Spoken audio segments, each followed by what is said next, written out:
Some nasty black ice down on I-65 ended up shutting down a massive chunk of my usual route, so the dispatcher turned me right around and sent me home a full 6 hours ahead of schedule.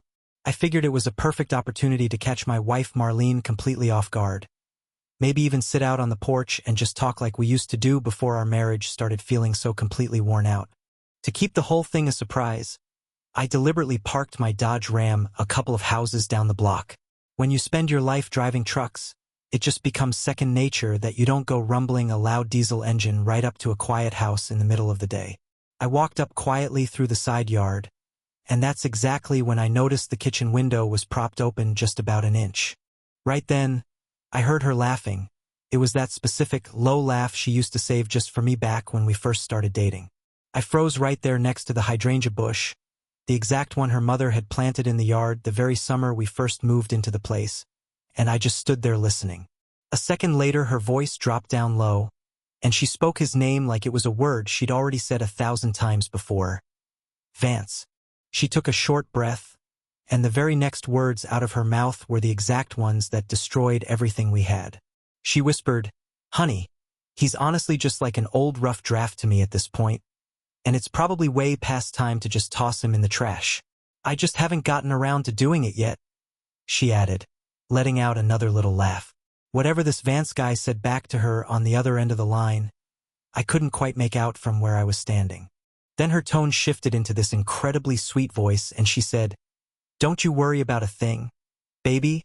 I'm completely taken care of." Wade made absolutely sure of that years ago. Hearing that made my fingers grip the windowsill so tight my knuckles turned white, and for a second, I honestly didn't think I could draw a breath. We were talking about 18 whole years of marriage here. Every single chair sitting in that kitchen, every piece of china she ate her meals off of, and every solitary dollar that ever went toward paying off our mortgage had come directly from my hard work. Yet to her, my entire existence was just some disposable item you throw away the second you're done using it. I turned around and walked back down to my truck, keeping my steps slow and quiet, before climbing inside and pulling out of the neighborhood without having even a single clue where I was actually going. My hands were shaking so violently against the steering wheel that it took a solid hour of driving just to calm down, all the way as I headed up to my mom's place over in Elizabethtown. She's 75 now and lives all by herself in the same neighborhood where I grew up. I finally walked up and knocked on her screen door around 2 o'clock in the afternoon.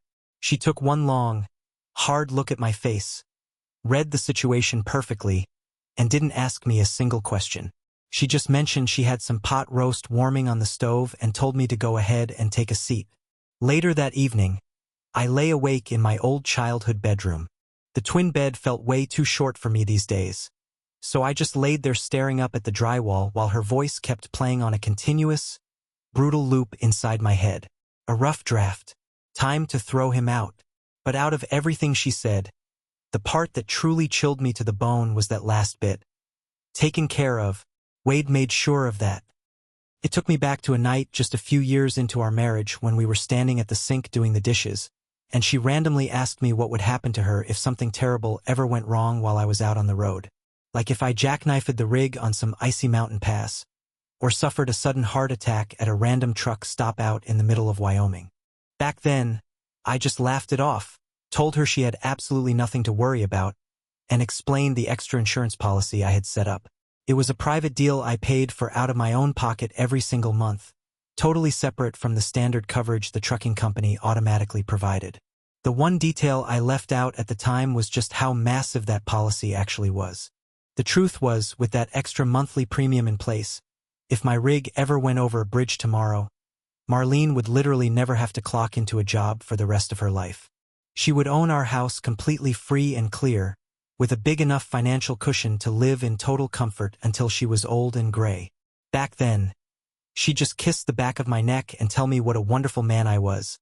And for 18 years, I genuinely believed that was her way of telling me she trusted me. Now, the harsh reality finally set in, and I saw it for exactly what it was. It wasn't an expression of trust at all. It was just a financial safety net that let her sleep peacefully in my bed at night, while she secretly whispered to another man on the phone during the day. I completely gave up on trying to get any sleep around 5 in the morning, and just stood by my mom's kitchen window holding a hot cup of coffee. By the time the mug had cooled down enough for me to actually drink it, I had completely made up my mind on what to do.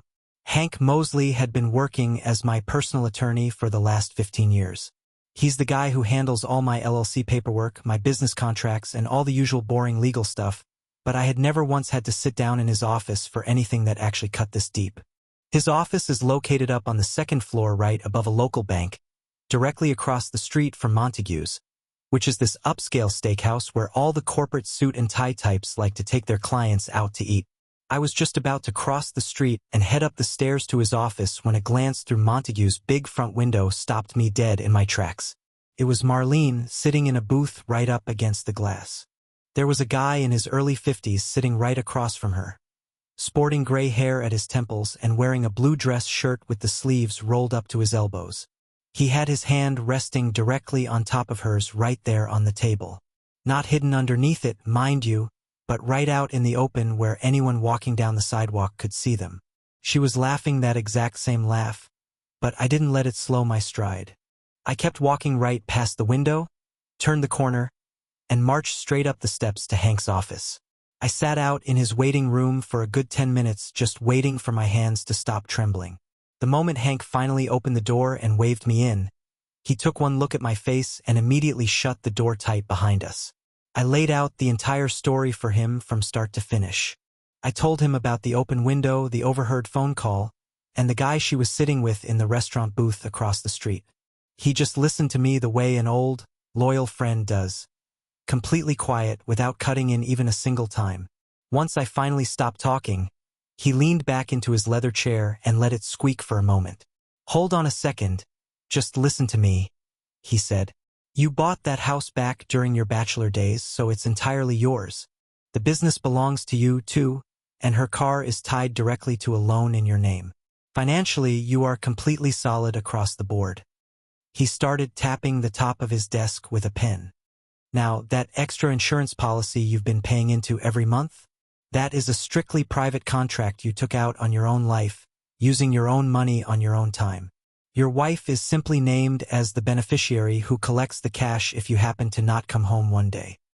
She never had to sign a single piece of paperwork for it, and she doesn't need to now. Nobody forced you to start paying into it, and nobody else has to sign off if you decide to cancel it." He set the pen back down on the desk and looked at me. "Takes one single phone call. No signature required except for yours." I went downstairs and sat inside the cab of my Dodge Ram in his parking lot for a really long time. Eventually, I reached for my phone and dialed the number to make the call, and the entire conversation took about 4 minutes max. The customer service lady on the line actually asked me twice if I was absolutely certain about the cancellation, and I told her I had never been more sure of a decision in my entire life. I drove back over to my mom's house later that afternoon, told her I was going to need to crash there for just one more night, and mentioned I'd really appreciate it if she didn't press me for the details. She just gave me a quiet nod, said a second dinner played out on the table, and left it at that. Later that evening, I walked out onto her back porch and gave Eddie Combs a call, asking him to put me on a freight run down to Memphis starting this coming Friday, a route that would keep me on the road for 4 days out and another 4 days back.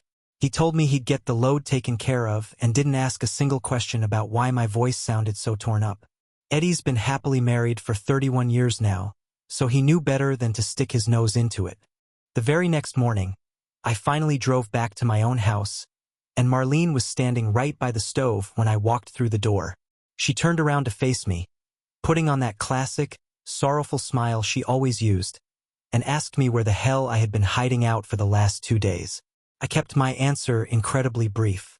I just told her I'd been over at Hank's office trying to sort out some endless paperwork for the LLC, and since things ran so incredibly late, I just decided to bunk down at my mom's place for the night. She gave me a quick nod and went right back to tending her pot on the stove. I sat there and ate dinner with her that night, but honestly, it was only because I absolutely had to. My duffel bag was already packed and sitting out in the garage, and that Memphis freight run was officially locked into the books for sunrise the next morning. I really just needed to sit across that kitchen table from her one last time, just to give myself a stark reminder of exactly why I was walking away. Looking at her across the table, it actually clicked for the very first time just how much she'd aged over the last couple of years.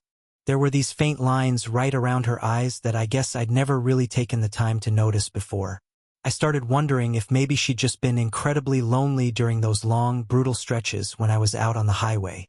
Or maybe she was just terrified of growing older.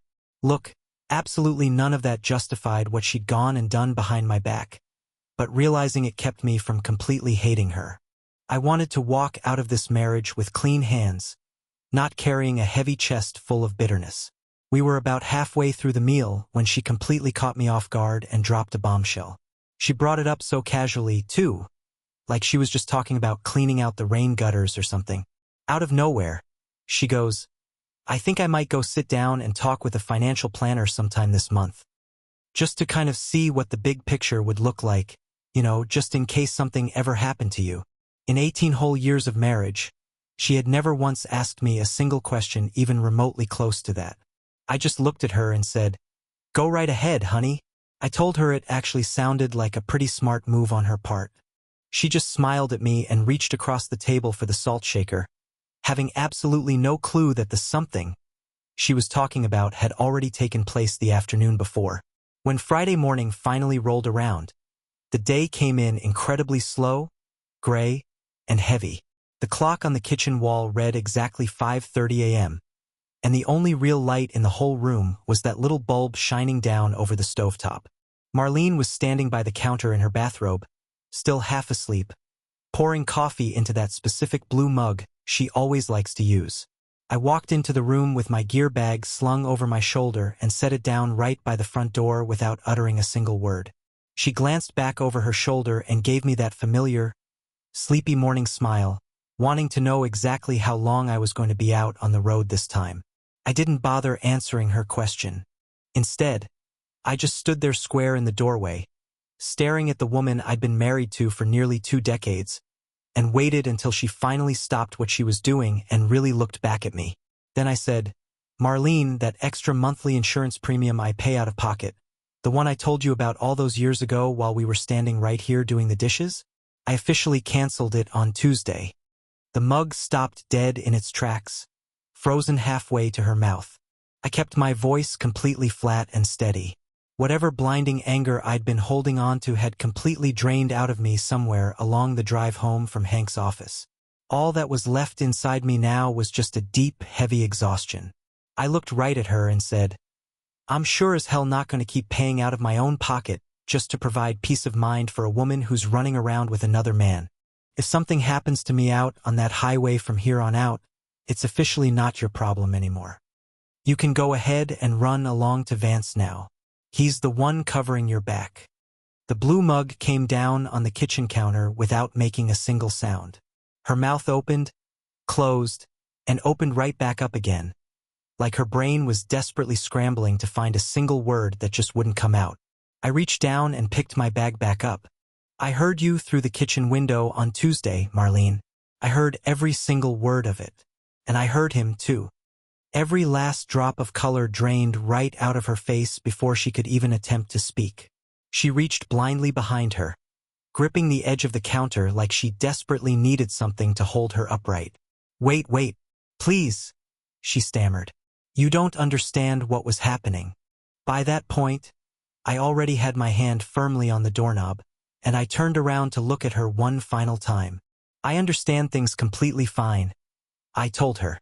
"I'm officially not the guy you get to lean on anymore. Go find out if Vance is." I walked out the door, climbed straight into my truck, and pulled right out of the driveway with the sun still a good half-hour away from breaking over the horizon. For the first time in 5 long days, the steering wheel felt completely steady underneath my hands. For the first 100 miles of that drive, I honestly didn't feel a single thing. It was just me, the open road, the radio playing low, and the steady, comforting hum of that diesel engine underneath me. Right around the time I hit Nashville, my phone started constantly lighting up on the passenger seat next to me. It just read Marlene, Marlene, Marlene. She called me 6 separate times in a matter of 20 minutes. Then there was a brief pause, followed by 3 more back-to-back calls. I just let it ring, I figured if a man is going to have a conversation with his wife about the absolute end of their marriage, he's going to do it standing on his own porch, not over a Bluetooth speaker while doing 70 miles an hour through the state of Tennessee. I eventually pulled into a Pilot Travel Center to fuel up the rig, grabbed myself a fresh coffee, and climbed back up into the cab. The phone immediately started lighting up again, and this time I just let it go straight to voicemail. I decided to play the message out loud on speakerphone. To my surprise, she wasn't crying at all. Instead, her voice came through incredibly tight, rigid, and controlled. It was that exact tone she always got whenever she was completely furious but trying her best to hide it. She told me that we absolutely needed to talk, and then she claimed I had made a massive mistake. She told me I had absolutely no clue what I'd just done. I didn't even hesitate, I just hit delete. Then I sat there in that truck stop parking lot for a good while, watching the other big rigs pull in and out of the bays, just thinking about that voicemail. There wasn't a single trace of fear in her voice, and no real desperation either. Sure, she was angry, but underneath all that heat, she sounded exactly like a woman who still fully believed she had plenty of options left on the table. She sounded like someone who thought there was still somebody else she could easily call to fix this. But she hadn't actually called him yet. That was the one detail that really stuck in my mind. She was ringing my phone first because she was actively running the numbers, trying to calculate which one of us was going to be the safer financial bet. Her husband, the guy she had literally just told a total stranger she wanted to toss out like garbage, or Vance, the guy she'd been laughing with through the open window. I cranked the engine, put the truck in gear, and pulled right back onto the interstate. She was about to find out the hard way which one of us was actually going to catch her when her world came crashing down. I was about 3 days into that Memphis run when Eddie Combs called me up. We had both pulled over at a freight yard just outside of St. Louis, and we were sitting right on the bumper of his rig eating some cheap gas station hot dogs. It turns out he'd heard some news from his cousin Pete, and Pete had heard it directly from his sister-in-law Linda, who just so happened to work the front desk at a major logistics outfit over on the north side of Bowling Green. "Hold on a second," Eddie told me. "Your wife apparently showed up out of nowhere at her boss's office on Friday afternoon. She didn't even have an appointment. Linda said she walked right through the doors looking exactly like a woman heading to a funeral she desperately didn't want to attend." I stopped chewing my food right then and there. Eddie looked at me and said, "She marched straight into Vance's office, and the door was wide open. According to Linda, Marlene said one specific sentence so incredibly loud that a couple of the guys working out in the bullpen actually stopped what they were doing and spun around to look. Vance immediately jumped up and slammed the office door shut. But brother, the walls in that place are made entirely of glass." Eddie spit a stream of tobacco right onto the gravel between his boots. Pete told him she walked right back out of that office about 3 minutes later. Vance didn't even bother to follow her out, and he didn't even come to the doorway to watch her leave. Whatever favor or reassurance she had gone in there begging for, she definitely didn't leave with it. Eddie took another bite of his hot dog, chewed it slowly, and then added one more crucial detail. "Wade, Vance has always been a married man. He's the type who heads straight home to his wife at 5 o'clock sharp every single day. Whatever your wife honestly thought she had going on with him, it was never what that guy was actually selling. He was just bored. She was the only one foolish enough to think it was love." Honestly, I didn't even bother asking Eddie what she'd actually said inside that office. I didn't need to. There is only one real question a married woman walks into a married man's office to ask, and there is only one specific look he gives her when the answer is a hard no. I finished up the last bite of my hot dog and climbed right back up into the cab of my rig. That exact moment right there was when it truly ended. It wasn't when I made that phone call to cancel the insurance policy, and it wasn't when I was packing my duffel bag in the dark.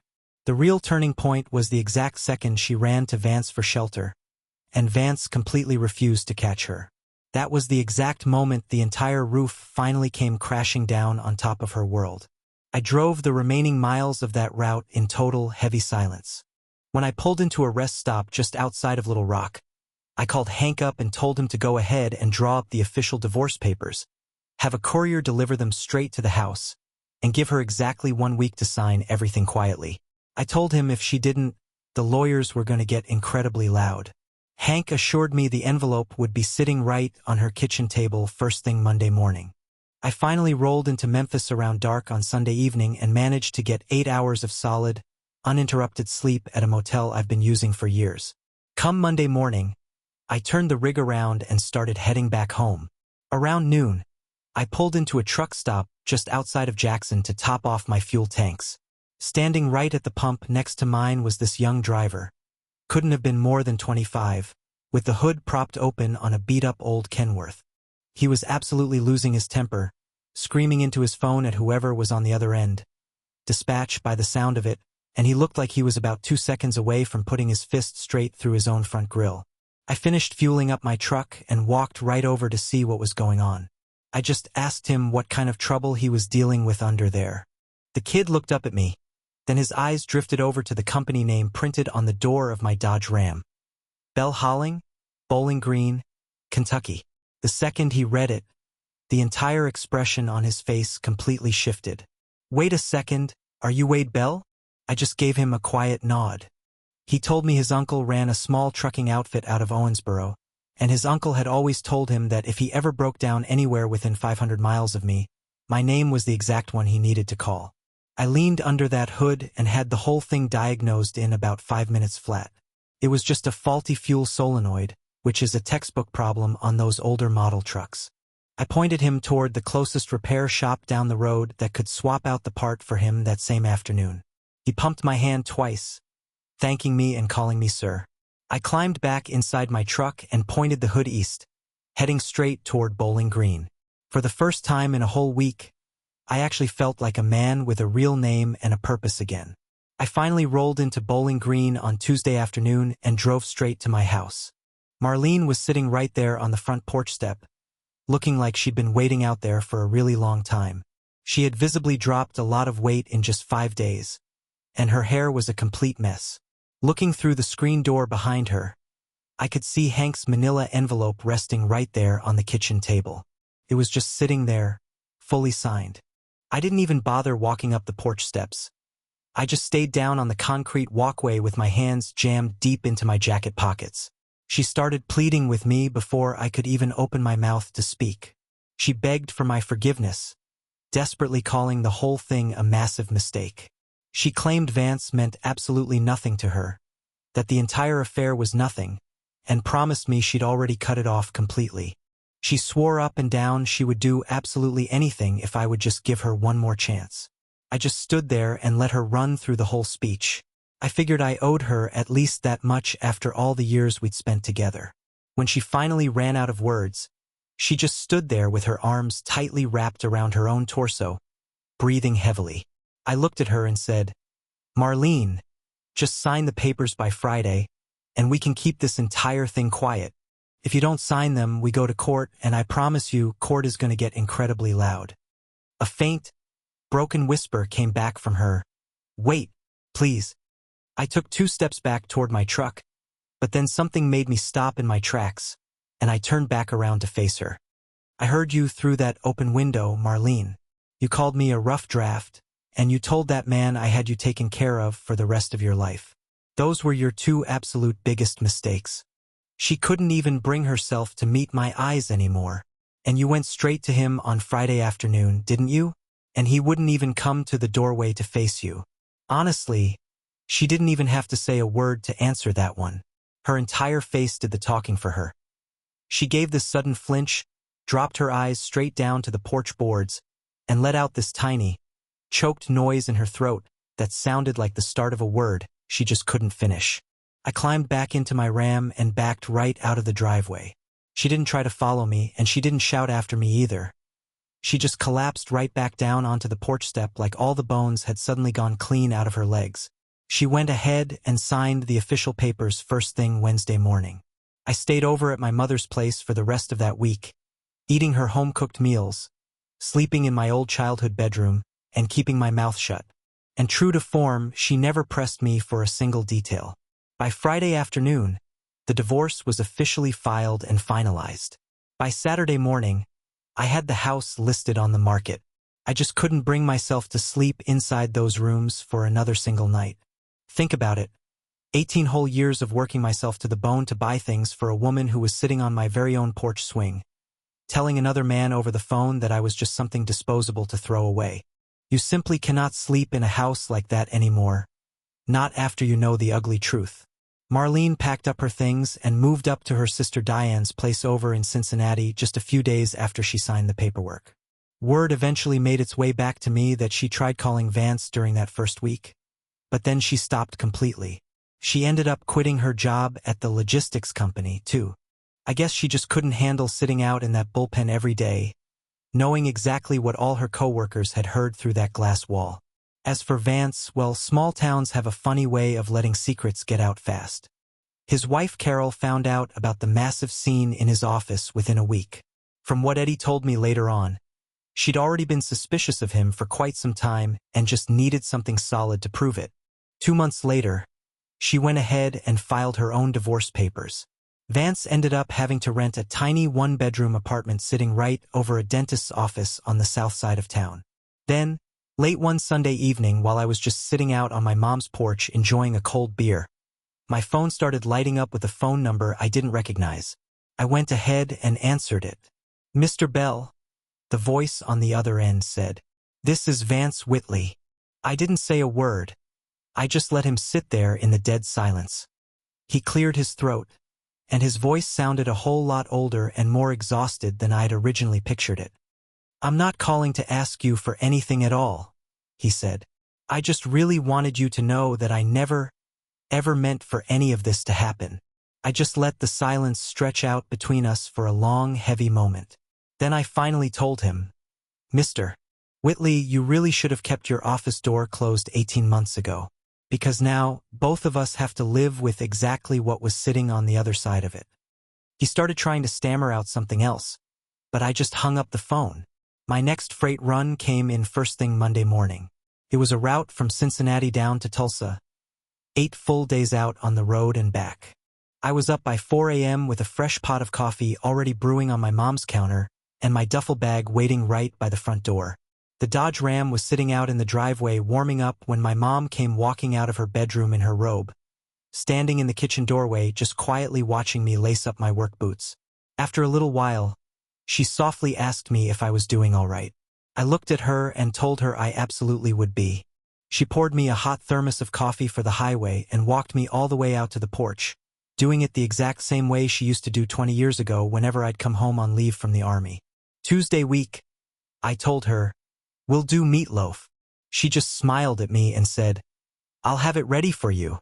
I pulled out of her gravel driveway and turned onto the county road, heading dead west. There was a heavy layer of frost blankets across the open fields. The radio clicked on all by itself the second the truck heater kicked in, tuning straight into some old country station broadcasting out of Louisville. It was a collection of familiar voices for a very familiar drive.